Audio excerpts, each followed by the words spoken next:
Сайн байна уу? Зориулсан Швейцарын хөгжлийн агентлагийн тэтгэлэг оюутнууд Оюутан Монгол подкасттай хамтран судлаачийн дуу хоолой төслийн хүрээнд эрхлэн гаргаж буй подкастыг та яг одоо сонсож байна. Бид оюутан залуустаа зориулан төрөл бүрийн судалгааны ажил, эрдэм шинжилгээний бүтээл, дипломын ажил хэрхэн бичих талаар зөвлөгөө мэдээллийг хүргэх болно.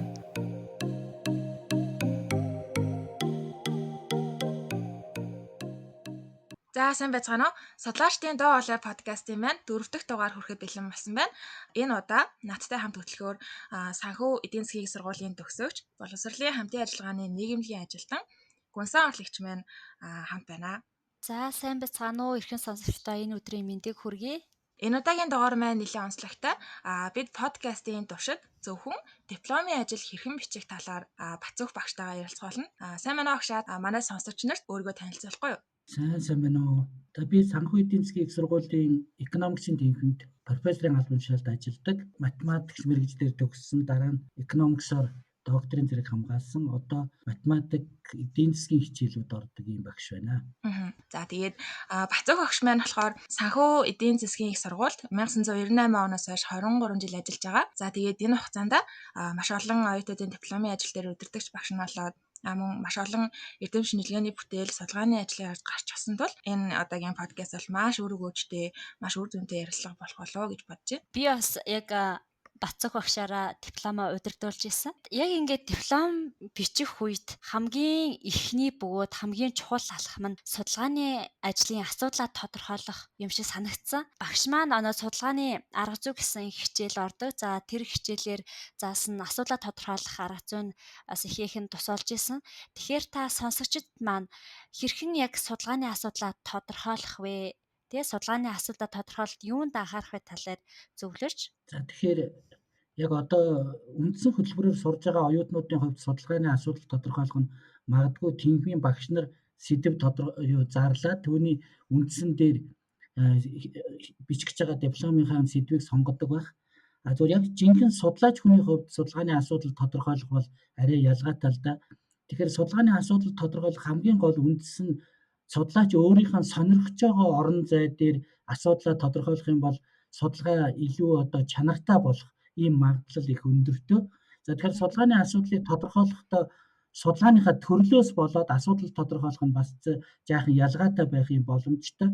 Тэгэхээр судалгааны бол хоёр гол анги байгаа юм. Тэр нь юу гэхээр тийм empirical судалгаа буюу яг ийм практик дээр суурилсан хэрэглээний судалгаа хийх гэж байгаа хүн эсвэл цэвэр онлын судалгаа хийх гэж байгаа хүн хоёрын судалгааны асуудлаа тодорхойлох тэр механизм нь жаахан өөр байдаг. Тэгэхээр ихэвчлэн зүгээр өдрийн бакалаврын ангид сурж байгаа оюутнуудын хувьд ч юм уу учир зүггүй онл боловсруулчин гэж байхгүй учраас ихэвчлэн тийм хэрэглээний шинжтэй асуудал дээр судалгаа хийдэг. Тэгэхээр хэрэглээний шинжтэй асуудал дээр судалгаа хийхдээ асуудлаа тодорхойлохын тулд нэг болж бүтэхгүй байгаа шийдэл шаардсан зүйлийг олж харах ёстой.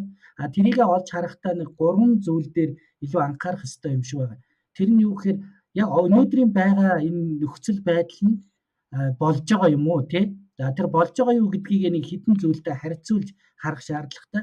Нэгдүгээр тухайн судалж байгаа асуудлын хүрээнд хэрвээ стандарт байдаг бол ямар нэгэн стандарт байдаг бол тэр стандарттай өнөөдрийн байгаа нөхцөл байдал зөрж байгаа тохиолдолд энийг ямар нэг байдлаар судлах асуудал мөн байна гэж тодорхойлох боломжтой.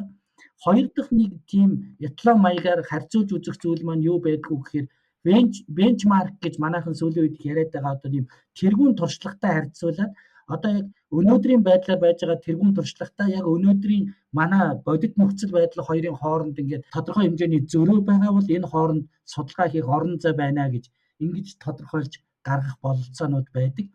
За хэрвээ тухайн судлаач онлын судалгаа хийх гэж байгаа бол яаж асуудлаа тодорхойлж гаргаж ирэх вэ гэхээр өнөөдрийн байгаа бодит байдал байгаа онл хоёрын хооронд ингээд тодорхой хэмжээний зөрөө гарцсан байгаа бол өнөөдрийн бодит байдлыг урд нь байгаа онол тайлбарлаж чадахгүй байна гэсэн ийм орон зай гарч ирдэг. Тэгэхээр өнөөдрийн байгаа бодит байдлыг тайлбарлаж чадах илүү сайн онолыг боловсруулах чиглэлээр асуудлаа тодорхойлох нь зөв байдаг ийм талтай. Тэгэхээр яг асуудлыг тодорхойлох гэдэг талаас бол асуудал хоёр талтай. Тухайн асуудлын шалтгаан гэж нэг зүйл байна. Тэгээд яг үхээр үр дагавар гэж нэг зүйл байна. Тэгэхээр асуудлаа хоёр талаас нь харах ёстой. Энэ асуудал юунаас болж үүсээд байгаа юм бол гэдэг талаас нэг харна. Энэ бол шалтгаан талаас нь харж байгаа. Нөгөө талаасаа энэ асуудал байснараа ямар үр дагавар үр нөлөө авчираад байгаа юм бэ гэдэг талаас нь бас харах ёстой. Тэгэхээр энэ хоёр талаас нь хоёулангаас нь харж асуудлаа бүтцжүүл тодорхойлох арга зүй нь бол тэр Баантхан Зангианы арга гэдэг энэ арга зүй байдаг. Тэгэхээр жишээлбэл одоо бид юу яах нь вэ гэхээр Улаанбаатар хотод нийтээр хүлээн зөвшөөрж байгаа нэг асуудал бол автомашины төгжрөл гэдэг асуудал байна тийм. Энэ автомашины төгжрөл үүсэж байгааг бол заавал тэр түрүүний миний яриад байгаа Атланто ч юм уу стандарттай ч харьцуулах шаардлага байхгүй. Энгийн нөхцөлд одоо хоёр объектын хооронд явж байгаа машины хурд төгжрөлтэй үед явж байгаа хурд хугацаа хоёрын зөрүүн дээрээс хэн ч гэсэн энийг ажиглах юм боломжтой л доо. Тэгэхээр энэ бол асуудал мөн үү гэхээр мөн. За тэгвэл энэ асуудлын гол шалтгаан нь юунаас болоод байна гэхээр өнөөдрийн одоо Улаанбаатар хотын замын даац буюу ачааллаас болж байгаа байж магадгүй. Өөрөөр хэлбэл өнөөдрийн Улаанбаатар хотод байгаа зам дээр явж байгаа машины тоо хэд ихснээс болж байгаа байж боломжтой. Эсвэл яах вэ гэхээр гэрэлэн дохионы зохицуулалт, уулзварын зохицуулалтын одоо үр шиггүй байдлаас болоод ийм төгжрөл үүсэж байгаа байж болно. Гурав дахь бас нэг шалтгаан нь юу байж болох вэ гэхээр бидний одоо энэ жолоочдын ур чадвараас болоод байгаач байж болох талтай. Тэгэхээр иймэрхүү маягийн одоо тухайн асуудлыг үүсгээд байгаа шалтгаан өнөөдрийн асуудал хоёрыг холбож авч үзэж нэг болно. Эсвэл энэ замын төгжрөл байснараа яг ямар одоо үр дагавар авчираад байгаа юм бэ гэдэг талаас. Тэгэхээр ингээд замын төгжрөл байгаа энэ тохиолдолд бол тодорхой нэг хугацааг туулахад машины явах одоо хугацаа ихсэж байгаа. Энэ дээр одоо бензины одоо зарцуулалт ихснэ. Мөн машин яг тэр тохиолдолд ингээд зогсож байгаа тохиолдолд агаардах нүүрс хүчлийн хийг ихсэгдэг ч юм уу. За энэ агаардах нүүрс хүчлийн хийний ихсэлт нь дахиад яадаг вэ гэхээр хүмүүсийн эрүүл мэндэд нөлөөлдөг ч юм уу. Иймэрхүү үр дагаврууд бас авчираад байна. Тэгэхээр асуудал бол шалтгаантай үр дагавартай гэдэг энэ хоёр талаас нь ийм оюун зураглал хийж асуудлаа тодорхойлоод гаргасны дараа судлаач яг шалтгааныг асуудалтайгаа холбож судлах юм уу эсвэл асуудлаа үр дагавартай холбож судлах юм уу асуудлаараа дамжуулаад шалтгаан үр дагаврыг нь бүр ингээ бүхэлд нь судлах юм уу гэдэг дээр бол шийдэл гаргах юм боломжууд байна. За одоо яг судалгааны ажил бичиж байгаа эсвэл диплом бичиж байгаа оюутнууд маань асуудлаа тодорхойлчихсон гэж үзье. Тэгвэл одоо асуудлаа тодорхойлсны дараагийн алхам нь судлагдсан байдлын судалгаа хийх буюу ном зүйн таймыг хийх байдаг.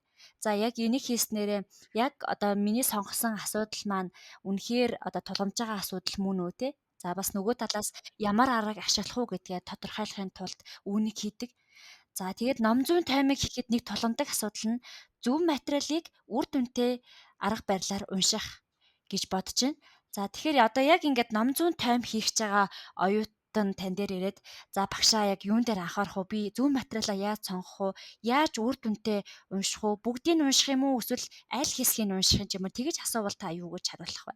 Судлаач өөрөө асуудлаа тодорхойлсны дараа яг миний судлах гэж байгаа энэ асуудал маань өөр бусад судлаачид юм уу эсвэл өөр бусад газарт судлагдсан байгаа юм уу те яг үнэхээр шинжлэх ухааны судлагтгоонд оруулж ингэж эргэлтэнд оруулах ийм боломжтой асуудал мөн үү гэдгийг тогтоохын тулд заавал ном зүйн тайм гэдэг юм хийгээд идэх юм л та. Тэгэхээр ном зүйн тайм гэдгийг зарим тохиолдолд манайхан бол судлагдсан байдлын таймч гэж хэлээд байгаа. Тэгэхээр энүүнд хамгийн үр дүнтэй унших арга зүй бол өөрөө ингээд асуудлаа тодорхойлсны дараа тэр асуудалтай холбоотой хэдэн ийм чухал гол нэр томьёонуудыг эхлээд гаргаж авах хэрэгтэй. Тэгээд тэр гол нэр томьёонуудаараа цахим их сурвалжуудаас хайлт хийх шаардлагатай болно. За тэр гаргаж авсан их сурвалжууд дээр яаж уншилт гэдэг вэ гэхээр хамгийн түрүүнд судалгааны одоо тэр хураангуй гэдэг абстракт гэдэг зүйл байгаа. Тэр дээр яг судлаач би ямар асуудлыг ямар арга зүйгээр судлаад ямар үр дүнд хүрсэн бэ гэдгийг 3-4 өгүүлбэрт маш хураангуй бичсэн байдаг. Тэрийг эхэлж уншиж үзээд миний одоо судлах гэж байгаа чиглэл судалгааны асуудалтай энэ материал яг таарж ийн үгүй юу гэдгийг эхлээд тогтоочих хэрэгтэй. Дараагийн нэг асуудал нь судалгааных нь агуулгыг харах хэрэгтэй. Ер нь агуулга нь миний одоо судлах гэж байгаа асуудал өнцөг талаас зөв таарж ийн үү гэдгийг хараад тэгээд дүгнэлтийг нь маш хурдтай унших хэрэгтэй. Тэгэхээр дүгнэлтэн дээр нь одоо чиний нэг урдчилж энэ асуудал нэг энүүнтэй холбоотой болов энээс л үүдээд байгаа байх гэсэн нэг урдсан дүгнэлтүүдтэй ер нь тохирж ийн үгүй юу гэдгийг нэг уншсны дараа тухайн материалыг яг эцэслэн бүтэн хэмжээгээр унших уугүй юу гэдгийг шийдэх шаардлагатай болно. Сонсогчид маань яг цахим их сурвалж санал болговол та ямар их сурвалжийг санал болгох вэ? За хамгийн одоо нийтлэг байдаг цахим их сурвалж бол Google Scholar байна. Google-ээс хайлт хийгээд нөгөө түлхүүрээрээ ч юм уу эсвэл мэддэг тохиолдолд бол тодорхой нэг авторуудын одоо тухайн судалгааны ажил хийсэн зохиогчдын мэддэг бол зохиогч орно. За мэдэхгүй байгаа тохиолдолд түлхүүр ойлголтуудаараа хайлт хийн. Тэгэхээр хамгийн одоо хинтж байдаг дэлгэрэнгүй тийм хайлт хийх цахим их сурвалж бол яг Google дээр эхлээд хайлт хийх шаардлагатай болно. Тэгээд цаашдаа яг ингээд шинэ ухааны чиглэл бүрээр ингээд тодорхой цахим сангууд үүссэн байгаа. Тэр сангууд руу орж хайлт хийх шаардлагатай. Жишээлбэл манай economics-ийн гол судалгааны ажлууд бол G-Store дээр илүү их тавигдсан байдаг. Тэгэхээр тэр хайлтын систем рүү бизнесийн жишээлбэл судалгаанууд манай сургууль эрхийг авсан байдаг учраас тэр EBSCO-гийн цахим их сурвалжууд руу орж хайлт хийх ийм боломж нөхцлүүд бол эхний удаад бол байгаа. Үнэтэй зөвлөгөө өгч байгаад маш их баярлалаа. За тэгэхээр дараагийн асуултыг судалгааны ажлын арга аргачлалын талаар бас асуумаар байна. Тэгэхээр аливаа судалгааны ажилд одоо ямар арга ашиглах нь ямар чухал байдаг. Тэгэхээр одоо яг ямар шалгуур руу тавих хэрэгтэй байдیں۔ Ер нь судалгаанд ашиглах арга аргачлалаа хэрхэн сонгох хэрэгтэй байдیں۔ Та энэ талаар биднэрт зөвлөгөө өгөхгүй юу? Тэгэхээр судалгааныхаа арга зүг сонгохын өмнө бид нар хоёр алхам хийцэн байх ёстой. Нэгдүгээр асуудлаа их сайн тодорхойлсон байх шаардлагатай. Хоёрдугаар яг үгээр тухайн асуудалтай холбоотой ингээд судлагдсан байдлын тоймыг бэлтгэсний дараа тухайн асуултанд урдчлан хариулт өгж байгаа төсөөллүүдийг толгойдоо бий болгож байгаа. За тэрийг бол одоо судалгааны таамаглал дэвшүүлэх гэж хэлээд байгаа юм л да. Судалгааныхаа таамаглалыг дэвшүүлсэний дараа энэ таамаглалыг нотлохын тулд судалгаа хийж байгаа. Тухайн таамаглалыг нотлохын тулд яг ямар арга зүй хэрэглэх ёстой юм бэ гэдг нь тэндээс ургаж гардаг. Яг нь нийтлэг байдлаар зөвлөгөө өгөхөд мэдээж судалгаа бол хоёр том бүлэгт хуваагдана. Нэгдүгээр тоон судалгаа гэж байгаад байгаа. Тоон судалгаа бол тухайн объектууд дээр асуудлын илэрж байгаа ерөнхий шин чанарыг гаргаж ирэх зориулттай байдаг учраас одоо бид нар тоон судалгаа хийдэг ерөнхий аргууд болох регрессийн арга ч юм уу бусад статистик харьцуулалтын аргуудыг хэрэглэх чиглэл рүү судалгаагаа хийвэл илүү зөв болно. Гэтэл нөгөө талдаа тухайн объектууд дээр илэрж байгаа тийм онцлог шин чанаруудыг гаргаж ирэх нийтлэг биш тийм онцгой шин чанаруудын тодруулах зорилгоор хийгдэж байгаа судалгаанууд бол ихэвчлэн чанарын судалгаа гэдэг нэр томьёогоор явж байдаг. Ийм чанарын судалгаа хийх гэж байгаа хүмүүс дээр бол судлаачийн өөрийнх нь ур чадвар их чухал байдаг. Яагаад гэвэл ийм чанарын судалгаа хийх гэж байгаа судлаачдын цуглуулах мэдээлэл нь ихэвчлэн ийм ярилцлагын аргаар ч юм уу цуглуулдаг. Ярилцлагын аргаар ч юм уу эсвэл ажиглалтын аргаар мэдээлэлээ цуглуулдаг учраас судлаач өөрөө нэлээд туршлагатай ур чадвартай байх шаардлагатай. Тэгээд мэдээж ийм ярилцлагын аргаар цуглуулсан мэдээлэл дээр яаж одоо харьцуулалт хийж үндсэн дүгнэлтээ гаргах уу гэдэг нь бол ялгаатай. Зүгээр тоон судалгааны арга зүй сонгогдсон тохиолдолд бол энэ стандарттай эхлээд одоо юу гэдгийг мэдээлэлээ цуглуулна, мэдээлэл дээр цэвэрлэгээ хийн, цэвэрлсэн мэдээлэл дээр тодорхой сонгосон арга зүйгээ ажилуулна, арга зүй нь баталгаатай болж үгүй юу гэдгийг тогтоодог тодорхой тест шалгуурууд байгаа. Тэрийг давж ийн үгээд ингээд өөрийн яг ингээд тогтцсон стандарттай байдаг тоон судалгаа бол. Харин чанарын судалгаа хийх гэж байгаа судлаачийн хувьд бол судлаачийн өөрийн одоо туршлага, ур чадвар шаардж иж тэр тухайн объектээр илэрж байгаа онцлог зүйлүүдийг гаргаж ирэхэд илүү чиглэх талтай байдаг. За баярлалаа. Тэгэхээр судалгаа хийж байх үед гаргадаг одоо судлаач хүний түгээмэл алдаануудын талаар ярих гэсэн. Жишээ нь ингээд судалгааны ажилд судалгааны таамаглал гэдээ гаргадаг шүү дээ, тий. Одоо тэрэндээ тааруулаад судалгааныхаа үр дүнг муших гэдэг ч юм уу. Ингээд янз янзын асуудлууд үүсдэг.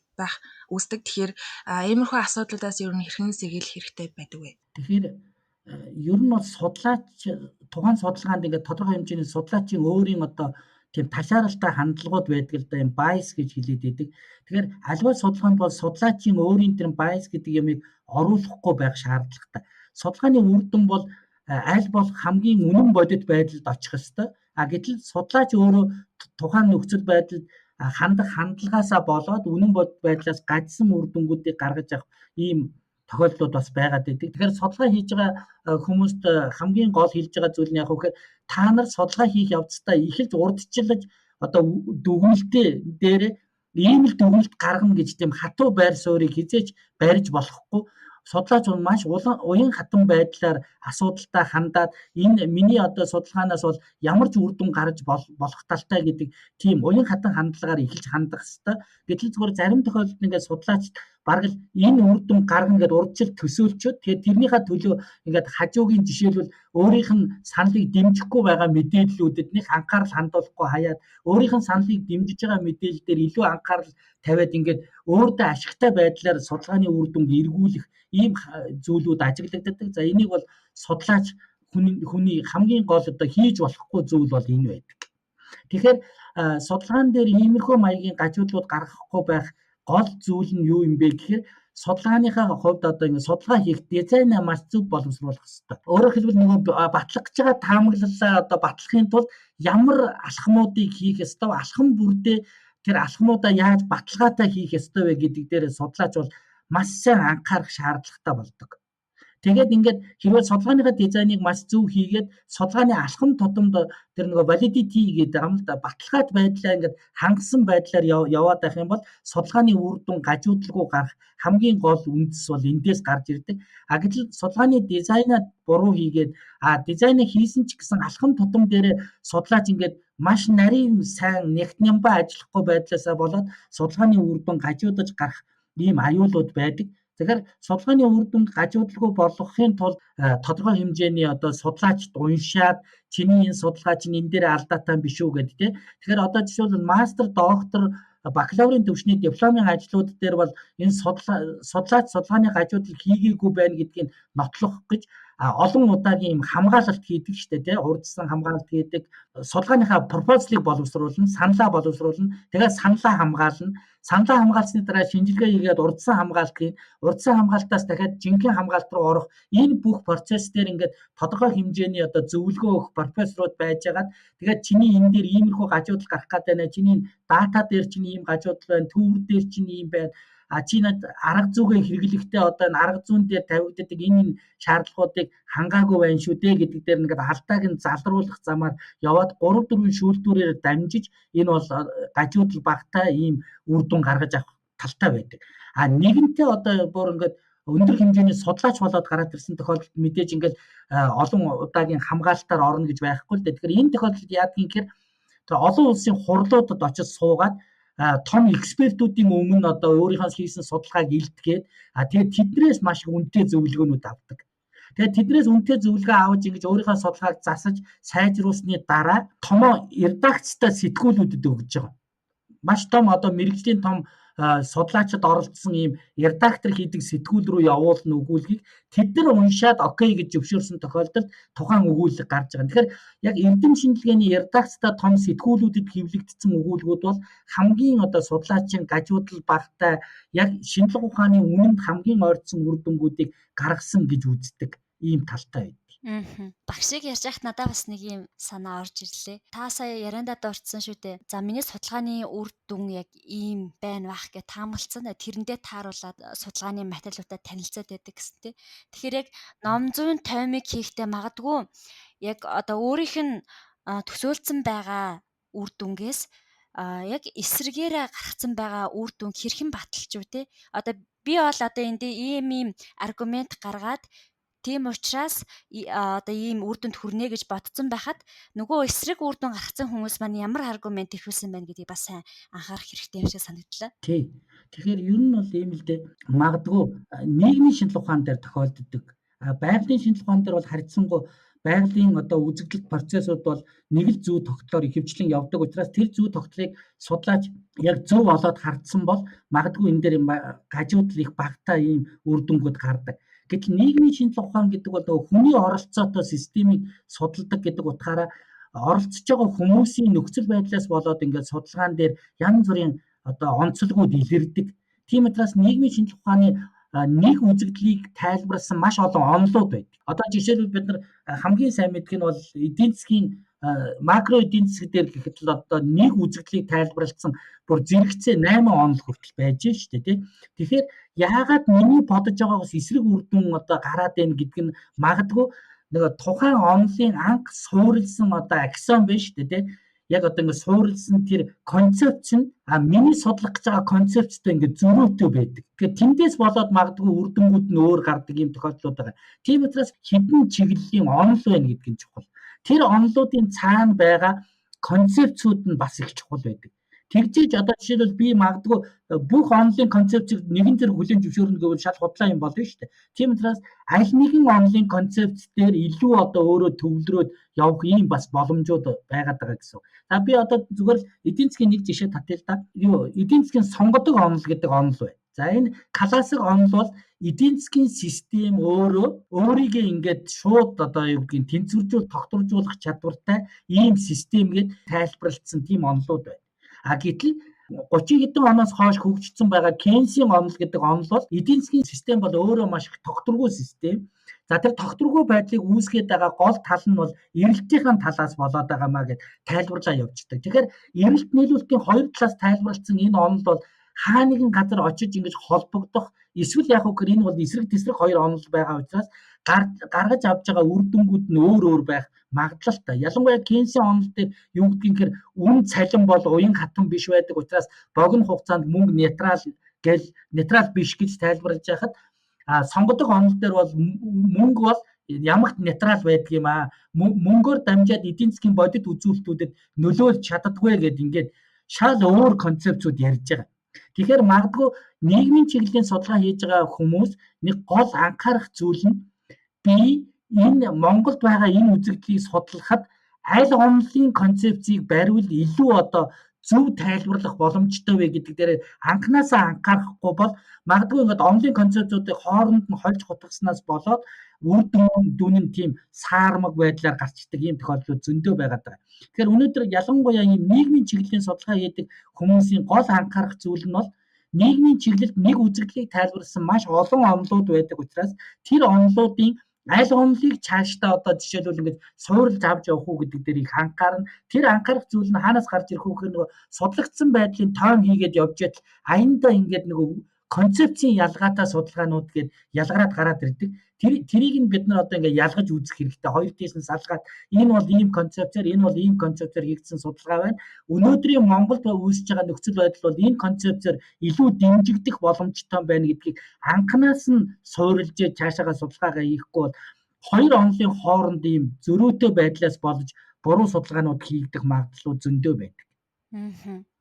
Та маш олон оюутны дипломын ажлыг удирдах байсан.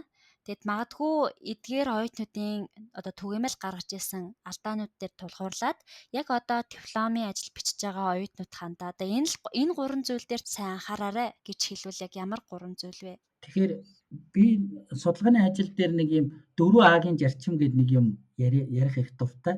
За хамгийн ихний А бол асуудал байдаг. Хэрвээ асуудал байхгүй бол судалгаа хийгдэхгүй гэсэн үг. Асуудал байж ижил судалгаа хийгддэг. За тэгэхээр асуудал гэдэг нь юу юм бэ гэхээр ямарваа нэгэн шийдэх зайлшгүй шаардлагатай зүйлийн ил харагдаад байгаа талыг нь бол бид нар асуудал гэдэг. Харин тэр асуудлын цаана байгаа одоо хүнд ил харагдахгүй байгаа тэр асуудлыг үүсгээд байгаа тэр шалтгааныг нь бол бид нар судлах зүйл гэж хэлээд байгаа. Тэгэхээр илрээд байгаа одоо мөсөн уулын ингээ харагдаад байгаа хэсэг нь бол асуудал. Тэгэхээр бид нар тэрийг бол ингээ бие дээрээ ч юм уу орчин тойрноос мэдэрдэг. Харин тэр асуудлаар дамжуул тэрний цаана тэр доор нуугдсан байгаа зүйлийг нааш нь ил болж гаргах зүйл бол судалгаа байдаг. Тэгэхээр зөв асуудал сонгох шаардлагатай. Цаг үетэйгээ нийцтэй байгаа мó тухайн асуудал чинь те. Яг одоо онлын хувьд ч юм уу энэ асуудал ингээд яг олон хүний сонирхлыг татсан хариу шаардаж байгаа зүйл мөн үү? Гуравдугаарт нь яг энэ асуудал дээр би ингээд судалгаа хийх өөрийн гэсэн одоо юм чин ирмэлцэл сонирхолтой байна уу гэдгээсээ болоод судалгааны асуудал тодорхойлох хэсэг маань нэг иймэрхүү шалгууруудаар явдаг. Маш сайн асуудал тодорхойлоод гаргаад ирсэн бол дараагийн алхам нь юу байх вэ гэхээр энэ асуудлаа шийдэх арга зүй гэдэг юм байна. Хоёр дахь нь бол арга зүй. Арга зүй буюу өөрөө одоо ингээд нэг судалгааныхаа ийм юу хайрцаг дотор олон багажтай байх ёстой. Тийм ээ. Тэр олон одоо ямар нэгэн дархан хүн одоо ямар нэгэн бүтээл хийх гэж байгаа гэж бодоход багжны хайрцагтай аль багжуудаа энэ дээр хэрэглэх үү гэдгийг ингээд маш сайн мэддэг байх ёстой шүү дээ. Тэрнтэй адилхан судлаач хүн өөрөө асуудлаа тодорхойлоод энэ бүтээгдэхүүнийг би гаргах гэж байгаамаа гэж ингээд гаргаад ирсэн тохиолдолд тэр бүтээгдэхүүнийг гаргаж чадах арга зүйгээ зөв сонгох нь маш чухал. Өөрөөр хэлбэл арга зүйгээ зөв сонгож тухайн асуудлын хариу зөв олдог. Тэгэхгүй бол буруу арга зүйгээр асуудалд хандчих юм бол буруу тишээ явчихна гэсэн үг болно. За арга зүйгээ зөв сонгогдсон байлаа гэж бодоход одоо нөгөө мэдээлэлээ цуглуулад түүн дээрээ ингээ арга зүйгээрээ шинжилгээ хийгээд асуудалтай хариулт олох тэр хэсэг нь бол анализийн хэсэг буюу шинжилгээний хэсэг. Гурав дахь том А бол анализ байна. Тэгэхээр анализыг одоо яг яаж хийх үү гэдэг дээр маш сайн анхаарах хэрэгтэй. Тэгэхээр ихэнх одоо ингээд диплом бичиж байгаа оюутнууд дээр ажиглагддаг нэг алдаа нь яадаг вэ гэхээр ингээд өгөгдөл буюу дата цуглуулад тэр датагийн дээр ингээд маш сайн цэвэрлэгээ хийх ёстой байдаг. Тэгэхээр тэрийг их дутуу хийдэг. Өөрөөр хэлбэл яг энэ дата маань зөв цуглуулагдсан дата юу? Тэгээд энэ дата чинь дотор чинь ингээд гажигдaltaй өгөгдлүүд ороод ирсэн байна уугүй юу? Тийм байх юм бол судалгааны чинь үр дүн гажуудуулах магадлалтай. Тийм учраас тоон дата дээр ингээд эхлээд бүгдэн дээр нь зураг зурж хараад хит ийм өөрчлөлттэй байгаа өгөгдлүүд яагаад ийм өгөгдөл ороод ирсэн байгаа? Энэ өгөгдөл байх ёстой бол яагаад байх ёстой, байхгүй бол ийм өгөгдлийг бол гэж хас цэвэрлэдэг. За тэгээд яг үхээр наад зах нь статистикийн нөгөө дундаж утга бариац мод метанийн тооцоод нэг тиймэрхүү маягаар ингээд эхлээд нөгөө descriptive statistic гэдэг чинь шүү дээ. Тодорхойлох статистикийн бүх анализуудаа хийж датагаа маш сайн цэвэрлж авах хэрэгтэй. За энэ датагаа цэвэрлсэний дараа одоо ихэвчлэн тоон судалгаа хийж байгаа оюутнууд бол эконометрикийн арга зүйнүүд ашиглаж байна л да. Тэгэхээр эконометрикийн арга зүйдэр чинь энэ арга зүй чинь цаанаа өөрөө бас тодорхой хэмжээний шаардлагууд хангасан байх хэрэгтэй. Наад зах нь эргэрээс хийж байгаа тохиолдолд ингээд олон хүчин зүйлийн эргэрээс хийлээ гэж бодоход сонгож авсан хүчин зүйлүүд чинь хоорондоо multi-collinearity буюу хоорондоо хамааралтай байж болохгүй шүү дээ. Хүмүүс энийг ерөөс анзаарахгүй ингээд хоорондоо хамааралтай үзүүлэлтүүдийг ашиглаад тэгээд эргэрээс хийчдэг. Энэний үр дүнд юу гараад ирдэг вэ гэхээр үзүүлэлтүүдийн чинь одоо тус бүрдээ нөлөөлөх нөлөөнүүд нь ингээд бүдэгрээд зарим үзүүлэлтийн нөлөөг хит үнэлээд зарим үзүүлэлтийн нөлөөг унгаачдаг ийм талуудтай. Тэгэхээр яг ийм multi-collinearity үүсч үгүй юу гэдгийг тодорхой ингээд статистикүүдээр шалгаад яг энэ проблем байгаа бол арилгаад ингээд цаашаа яг анализа зөв хийх ёстой болж байгаа. Зөв хийх. Тийм ээ. За тэгэхээр эргэрээс дээр үүсдэг маш том нэг асуудал нь бол heteroscedastic-ийн асуудал гэж байж байна тийм үү? Өөрөөр хэлбэл нэг судалгаанд ингээд том жижиг маш олон ийм янз бүрийн объектуудыг оруулцдаг. Гэтэл энэ объектуудын чинь одоо ингээд эдийн засгийн нөлөө ороод ирэхэд түүнийг хүлээж авч түүнд буцааж хариу үйлдэл хийж байгаа процессууд нь том жижиг аж ахуйн нэгжүүдээр шал өөр шүү дээ. Чинь жижиг дунд гэдэг чинь ковидын нөлөөгөөр ингээд хамгийн түрүүнд маш хүнд байдалд орж ичээд том аж ахуйн нэгжүүд ингээд ажиллаад л байгаа шүү. Тэгэхээр энэ чинь яаж нөгөө эдийн засгээр ирж байгаа импактыг тухайн аж ахуйн нэгжийн цар хүрээнээсээ болоод хүлээж авах байдлууд нь өөр болчдөг. За одоо бас нэг зүйлийг ингээд харахад зээлдэгч нар гэж байж байна тийм ээ. Гэтэл ингээд зарим зээлдэгч нар эдийн засгийн нөхцөл байдал өөрчлөгдөхдөл хамгийн түрүүнд ингээд зээл нь дефолт болоод ингээд юу яж байгаа шүү дээ. Чанаргүй зээл болоо хувирчиж байгаа. Гэтэл зарим зээлдэгч нар эдийн засгийн нөхцөл байдал өөрчлөгдсөн яг тэр нөхцөлд ч гэсэн зээлээ төлөөл байгаа байхгүй. Тэгэхээр чинь нөгөө өрхийн орлого зарлагын харьцаа тухайн өрхийн одоо олж байгаа орлогын бүтцээс болоод иймэрхүү байдлууд гарч ирж байгаа. Тэгэхээр тухайн судалгаанд хамрагдсан объектууд чинь нэгэн төрлийн объектууд байна уу, ийм тийм ялгаатай объектууд байна уу гэдгийг ээж гэсэн маш сайн анхаарах шаардлагатай байдаг. За тэгээд манай оюутнууд дээр бас нэг гарч байгаа алдаанууд нь юу гэдэг вэ гэхээр ер нь нийтлэгдээ Монгол судлаач нарын хийдэг нэг алдаа. Бид нар ингээд бенчмарк сонго гэхээр Америк, Япон гэж ярьж эхэлдэг байхгүй. Гэтэл Монгол улсын эдийн засгийн нөхцөл байдал чинь үнэн хэрэгтэй гэдэг Америк, Японтой жишигдэхүүц тийм нөхцөл байдалтай эдийн засаг мөн үү гэдгийг бодох хэрэгтэй.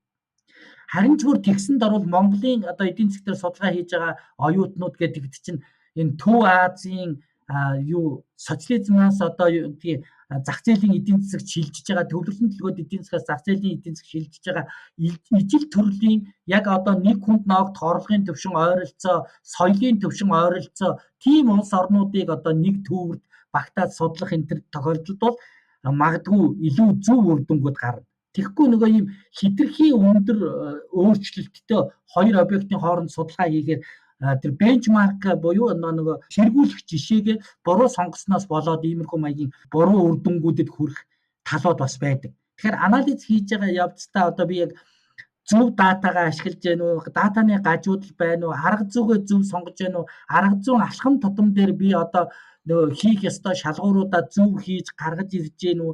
За гараад ирсэн гэж бодоход миний энэ одоо судалгаа хийсэн объектууд маань чанарын шаардлага хангах хууц ийм жишилттэй объектууд мөн үү гэдэг дээр маш сайн анхаарах хэрэгтэй. Тэгээ ингэсний үр дүнд одоо ингээд асуудлаа зөв тодорхойлоод арга зүйгээ зөв сонгоод тийм ээ. Тэгээд анализаа зөв хийсэн байхад бол судалгааны ажил амжилтанд хүрнэ гэсэн ийм 4А-гийн зарчим гэдэг юмыг би илүү оюутнуудад тайлбарлаж өгөөд идэв. Судалгаа хийж байгаа хүн бол тийм одоо critical thinking гэдэг байгаа шүү дээ. Сүүлийн үед одоо нухацтай сэтгэлгээ гэдэг байгаа. Халиваа зүйлд ингээд хөнгөн хуумгаа ерөөсөө хандаж болохгүй. Авж байгаа одоо мэдээлэл тутамдаа тэр мэдээллийн үнэн бодиттой байна уу? Яг энэ бол одоо жишээлбэл субъектив хүчин зүйл байна уу? Үнэхээр объектив хүчин зүйл байна уу гэдгийг маш сайн нягт ингэж харж тулгаж судалгааны алхам тутамдаа баталгаатай байдлыг хангаж явах хэрэгтэй. Тэр validity гэдэг нөгөө судалгааны баталгаат байдал гэдэг юмыг бол судалгаа хийхэд 8 алхам байдаг. Тэр алхам тутамдаа яг тэр 8 алхам дээр шаардлагадах бүх шаардлагыг хангасан байж ижил судалгааны үр дүн хамгийн зөв гардгаа гэдгийг судлаач хүн маш сайн анхаарч явах шаардлагатай болдог. Подкаст маань ингээд өндөрлөх гэж байна. Битэрийн асууж чадаагүй гэдэг ч юм уу Бацах багшид манай оюутнуудад хандаад хэлмээр байсан зүйл байсан болов уу? За тэгэхээр би ер нь судалгааны арга зүй хичээлээ орсны дараа нэг л үгийг хэлбэе. Энэ нь шинжлэх ухаантай холбоотой үг л дээ. Тэгэхээр шинжлэх ухаан чи боол мэд зүтэг байс, шинжлэх ухаан чамайг хаа мэд өргөмжлөнө гэдэг ийм гайхамшигтай үг байдаг. Тэгэхээр шинжлэх ухаан бол хэнийг ч голдоггүй. Та нар маш сайн мэдж байгаа одоо Стивен Хокинс гэдэг эрдэмтэн байна шүү дээ. Энэ хар нүхний судалгаагаар дэлхийд алдаршсан тийм үү? Гэтэл энэ хүн ямар хүн байлаа гэдгийг бодоход ингээ булчингийн сулралтай үг хэлж чаддаггүй ийм хүнийг шинжлэх ухааных нь тэр амжилт нь тэр хүнийг хүн шиг байлгасаар байгаа төгсгсөн байхгүй. Тэгэхээр энэ ийм л зүйлийг л одоо аливаа төвчний судлаач нар маш сайн бодох хэрэгтэй. Шинжлэх ухаан бол тэгж хүнийг элдв одоо арьс өнгөөр нь ч юм уу гарал үүслэр нь ч юм уу ядуу баян ядуугаар нь ангилдаггүй. Хэрвээ шинжлэх ухаан тухайн хүн үр дүнтэй зүйл хийсэн л бол шинжлэх ухаан чи хааны байр суурийг эзэлдэг юм а гэдгийг л маш сайн бодож явах хэрэгтэй судлаач. За маш их баярлалаа. Ингээд урилгыг хүлээж авсан Бацах багштай болон хамт хөтөлсөн гүнсэн орлогч маш их баярлалаа. За тэгээд энэ хүртэл сонсон оюутнуудаа баярлалаа. Дараагийн дугаар хүртэл түр баяртай.